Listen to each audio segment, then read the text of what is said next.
నమస్తే. శ్రీ గురుభ్యో నమః. శ్రీమాత్రే నమః. ఆదిత్యాయ చ సోమాయ మంగళాయ బుధాయ గురు శుక్ర శనిభ్యే రాహవే కేతవే నమః. ప్రతి మాసం చెప్పుకున్నట్టుగానే మరి జూన్ మాసం ఈ గోచార ఫలితాలు ఎలా ఉన్నాయో చూద్దాం. గోచార ఫలితాలు తెలుసుకునే ముందుగా అసలు గ్రహాల యొక్క ఉపస్థితి ఎలా ఉంది ముందుగా చూద్దాం. మనం ఈ మాసానికి అంటే జూన్ మాసం 2026 కానీ చూసినట్టయితే ఏ గ్రహాలు ఎక్కడెక్కడ ఉన్నాయని తెలుసుకుంటే, జూన్ మాసంలో మరి పెద్ద గ్రహాలైనటువంటి గురువు, శని, రాహు, కేతులు ఎక్కడ ఉన్నాయో ముందుగా చూద్దాం. గురువు కర్కాటకంలోనే ఉంటుంది. జూన్ మాసం అంతా కూడా కర్కాటకంలోనే కనిపిస్తుంది. ఇక మీనరాశిలో శని, కుంభంలో రాహు, సింహంలో కేతువు, ఇవి ఇలా ఉంటే మరి కుజుడు మేషంలో దాదాపు 19 వరకు ఉంటాడు. ఆ తర్వాత వృషభంలోకి వస్తాడు. ఇక ఈ నెలంతా కూడా బుధుడు మిథునంలోనే ఉంటాడు. ఇంకా శుక్రుడు మిథునంలో దాదాపు 15 వరకు ఉండి ఆ తర్వాత మరి కర్కాటకంలోకి రావడం జరుగుతుంది. ఇక రవి వృషభంలో 15 వరకు ఉండి ఆ తర్వాత మిథునంలోకి సంచరిస్తాడు. ఇలా ఈ గ్రహస్థితి ఉన్నప్పుడు మరి ఒక్కొక్క రాశి వారికి ఎలా ఉంటుంది అని తెలుసుకోవాలి అంటే, నిజానికి ఇది ఒక్కటే సరిపోదు. అంటే మనం గోచార ఫలితాలు చెప్పుకున్నప్పుడు ఎప్పుడు కూడా చెప్పేటువంటి మాట ఏంటంటే, గోచార ఫలితాలు ఇంతమందిలో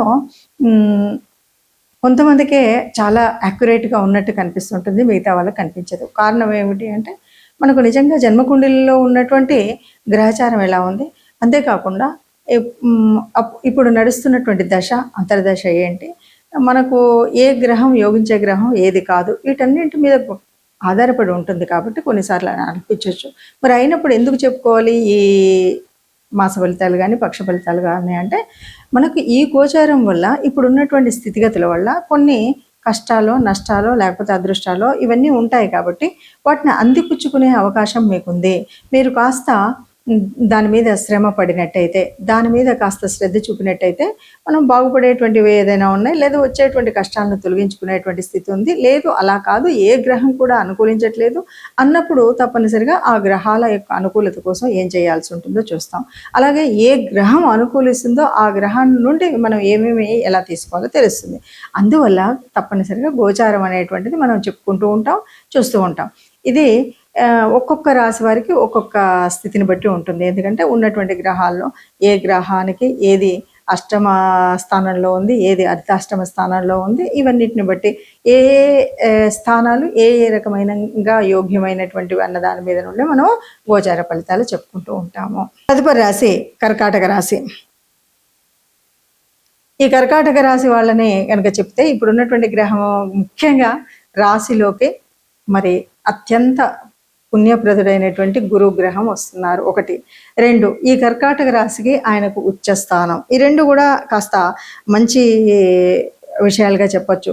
ఎందుకంటే ఇక్కడ ఈ రాశి వీళ్ళు తమ సమర్థతను చూపెట్టగలిగే స్థితి వచ్చింది అని.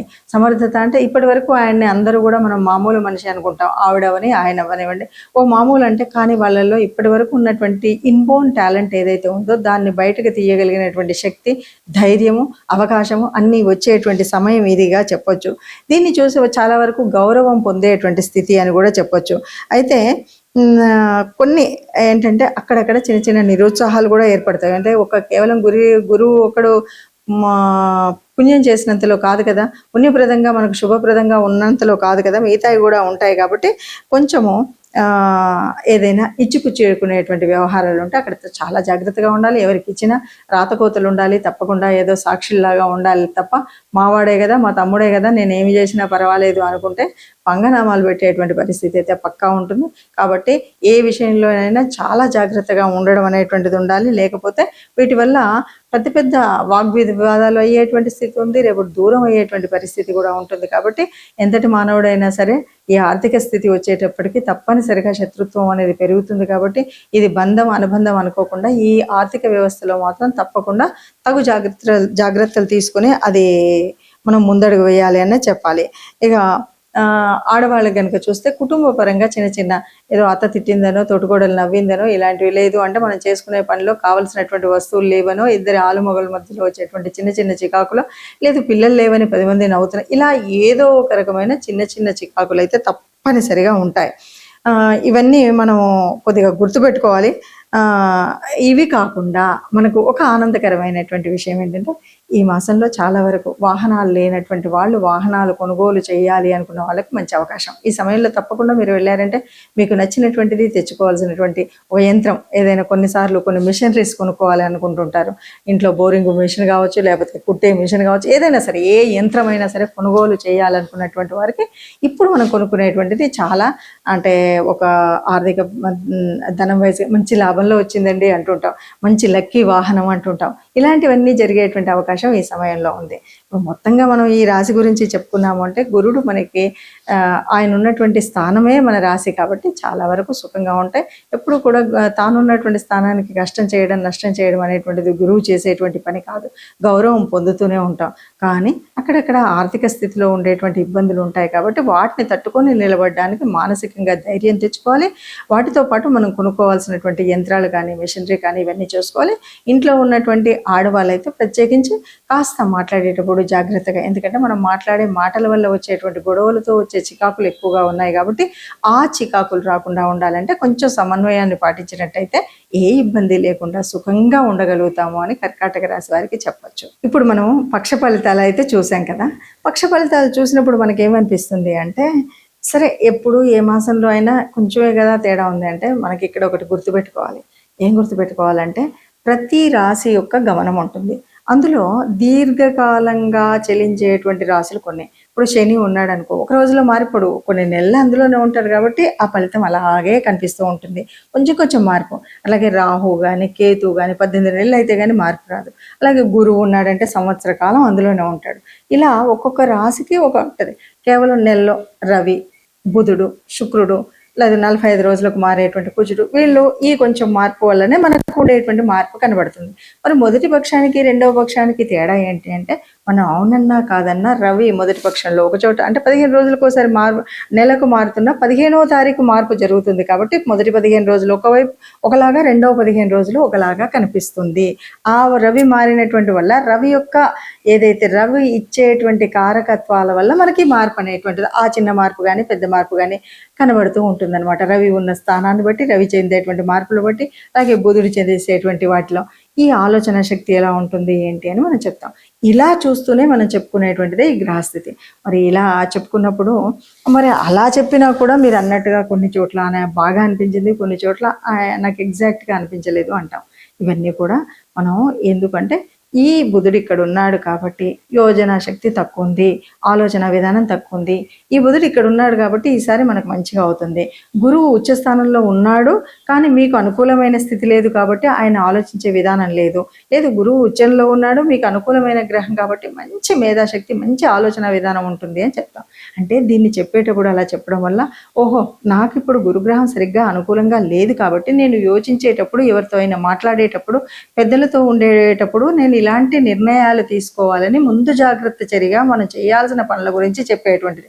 దానివల్ల ఏవైతే నష్టాలు జరగవలసి ఉన్నవో ఆ నష్టాలు రాకుండా చూసుకోవడం కోసమే మనం ఈ పక్ష ఫలాలైనా మాస ఫలాలైనా చెప్పుకుంటూ ఉంటాం. అది కూడా కాదు, లేదు అంటే మనం తప్పనిసరిగా మన జన్మజాతకం, మన జన్మకుండల్లో ఉన్నటువంటి గ్రహస్థితులను ముఖ్యంగా చూసుకుని వాటి ప్రకారంగా మనం ఎక్కడెక్కడ ఏమి ఇబ్బందులు ఉన్నాయో ఒకసారి మీకు నచ్చిన, మెచ్చిన, లేదైనా మీకు తెలిసినటువంటి మరి జ్యోతిష్యుల దగ్గర చూయించుకుని అలా చేసుకున్నప్పుడు దాని యొక్క ఫలితం శుభంగా ఉంటుంది. అలా కాదు అన్నప్పుడు నెల పక్షాలు చూసుకున్నప్పుడు కొంతవరకు అయితే అనుకూలించే పరిస్థితి ఉంటాయి. వాటితో పాటు చెప్పబోయేటువంటి రెమెడీస్ కూడా తప్పనిసరిగా చేసుకోవాలి. అది చేసుకున్నట్టయితే బాగుంటుంది. ఇప్పుడు మనం చెప్పుకున్నటువంటి గోచార ఫలితాలు ఇవి అందరికీ అన్నీ సరిగ్గా ఇలాగే జరుగుతాయని చెప్పలేం. కానీ ఇందులో మనకు ఏ గ్రహాల యొక్క అనుకూలత తగ్గి ఉందో ఆ గ్రహాలను మనం సానుకూలం చేసుకోవడం కోసం ఏం చేయాలి, అనుగ్రహం పొందడం కోసం ఏం చేయాలి అన్నది ముఖ్యమైనటువంటి విషయం. ఎందుకంటే ఉన్నటువంటి నవగ్రహాలు అందరికీ అనుకూలించేవిగా ఉండకపోవచ్చు, కానీ ఎప్పుడైతే మనం కొన్ని కార్యక్రమాలు చేసినప్పుడు తప్పకుండా ఎలాంటి గ్రహం అయినా తప్పనిసరిగా మనకు అనుకూలంగానే ఉంటుంది. ఈ కార్యక్రమాలు ఏంటంటే తప్పనిసరిగా దాన ధర్మాలు చేయడం, ధార్మిక స్థితిలో ఉండడం అనేటువంటి అతి ముఖ్యమైనటువంటివి. మరి ఈ మాసంలో ప్రత్యేకించి మనం చెప్పుకోవాల్సింది ఏంటంటే గురువు యొక్క మార్పు జరిగింది కర్కాటక రాశిలోకి. ఇది బాగుంటుంది. అయినప్పటికీ మరి గురువు ఉచ్చస్థానంలో ఉన్నాడు. ఉచ్చస్థానంలో ఉన్నంతలో గురువు అందరికీ అన్ని వేళలా శుభుడా అంటే గురువు అంటేనే శుభగ్రహం. ఎన్నో రకాలైనటువంటి పాపాలని కూడా తగ్గించేటువంటి శక్తి ఉన్నటువంటి గ్రహం గురువు.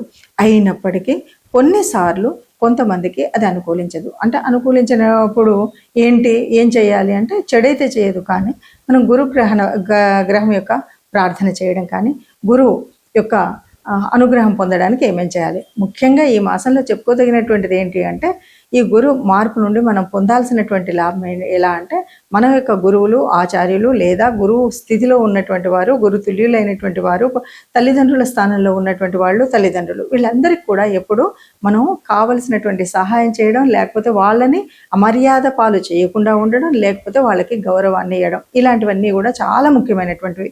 వీటితో పాటు మనకు వీలైనప్పుడు సమయం దొరికినప్పుడైనా సరే లేదా సమయాన్ని కల్పించుకుని అయినా సరే గురు దేవాలయాలు అంటే మనం రాఘవేంద్ర స్వామి కానీ లేకపోతే దక్షిణామూర్తి స్తోత్రం కానీ అంటే గురు సంబంధితమైనటువంటి స్తోత్రాలని చదువుకోవడం, అలాంటి దేవాలయాలకి వెళ్ళడం, గురుతుల్యుల్ని మనం వాళ్ళకి ఒక మర్యాద మన్నన ఇవ్వడం, ఇలాంటివి కనుక చేసినట్టయితే ఏ ఇబ్బంది రాకుండా ఉంటుంది.